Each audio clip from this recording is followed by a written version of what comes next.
आपल्या घरातील घडणाऱ्या घटना आहेत, दुःखाच्या असोत आनंदाच्या असोत, याचा जर बारकाईने विचार जर केला तर पुढल्या काळामध्ये काय होईल, आपले जे स्वप्न आहेत, मी मोठं होऊन साहेब होणार आहे हे आपण खेड्यामध्ये नेहमी बोलतो, मी मोठं होऊन काहीतरी होणार आहे, मी मोठं होऊन व्यापारी होणार आहे, मी मोठं होऊन काहीतरी एक माणूस होणार आहे.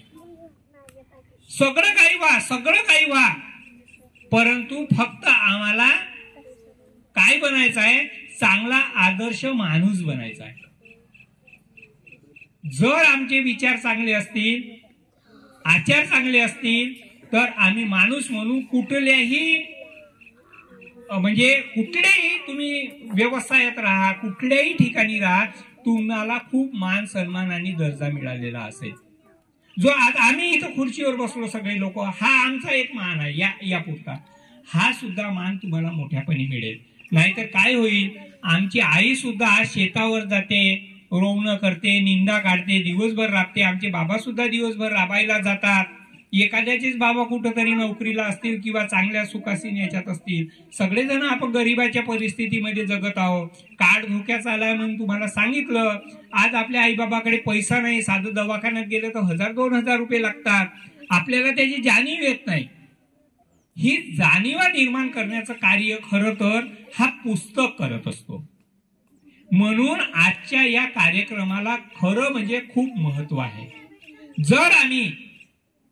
जर आम्ही या मोबाईलला जसं मित्र जर केलं, तसं पुस्तकाला जर आम्ही देवच करून टाकलं तर मित्राच्या जागी, पुस्तकाला आम्ही जर देवच करून टाकलं तर आम्ही आता मित्र समजत नाही ना. मित्र समजत आहो का? माझा मित्र आता मोबाईल झालेला आहे, मग मी याला कसं समजू मित्र? मित्र अनेक बदलत असतात. आज हा माझा गण्या मित्र होता, त्याच्यासोबत भांडण झालं, त्याच्यासोबत झगडा झाला माझा, मग आता तो सोम्या मित्र आहे माझा, परवा तो रमेश माझा मित्र राहील.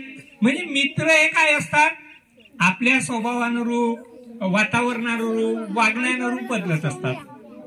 मग मला असं काय वाटते, हो सोम्याचंच नाव घेतलं, मला काय वाटते की आता पुस्तकाला मित्र आपण करायचंच नाही, मोबाईललाच मित्र राहू द्या चांगल्या कामासाठी. पुस्तकाला काय करायचं, आपण काय करायचं म्हटलं, देव करायचं, देव मानायचं. आता बापू पुस्तकाला, आता तुम्ही म्हणाल देव कसा बा, आम्ही तर एखाद्या देवाला पुजतो, घरी कशी पूजा पाठ करतो हे आम्हाला माहित आहे, आई बाबाही करतात, सर लोक, आम्ही सगळेच जण करतो. तर तसंच आम्ही याला देव मानायचं. देव कोणाला नाही मानत, जो माणूस असेल, ज्याच्यात चांगले गुण असेल, त्याला आपण हार टाकतो. आज सावित्रीबाईला आपण हार अर्पण केलं, म्हणजे देवासारखी ही माता, हिने काहीतरी आम्हाला शैक्षणिक ज्ञान दिलं, या आपल्या जगासाठी खूप काही केलेलं आहे. तिचे कार्य काय आहेत आपण भाषणातून ऐकलेले आहेत. मग ती देवस्थानी आहे. देव म्हणजे खूप महान विभूती, देव म्हणजे खूप एक महान सुविचार आचाराची प्रवृत्ती. मग पुस्तकातून वाचलेल्या प्रत्येक गोष्टी, प्रत्येक ज्ञान हे आपल्याला देव भेटते. मग काय करायचं, त्याला गुलाल बुक्का लावायचा का, नका लावू. अगरबत्ती लावायची का, नाही लावायचं. नारळ फोडायचं का, त्याच्यासमोर पुस्तकासमोर म्हणत आहो रे, नाही फोडायचं. फक्त एकच काम करायचं, काय करायचं, झोपताना आपल्या उशाच्या उशी खाली नाही का पुस्तक ठेवायचं, उशी खाली पुस्तक ठेवायचं आणि झोपून जायचं. कोणताही पुस्तक, आपल्या अभ्यासाचे पुस्तक आहेत ना. बरं, एखादं खूप अभ्यास करत असाल, घरी खूप 2 तासही अभ्यास करणारे मुलं आहेत आणि न करणारेही आहेत, मला माहित आहे सगळं. एक तरी मुलगा आहे का आपल्या शाळेत का दररोज मी उशा खाली पुस्तक ठेवून झोपतो म्हणणारा आहे का रे? नाही आहे ना. आता आजपासून एक कृती करा तुम्ही.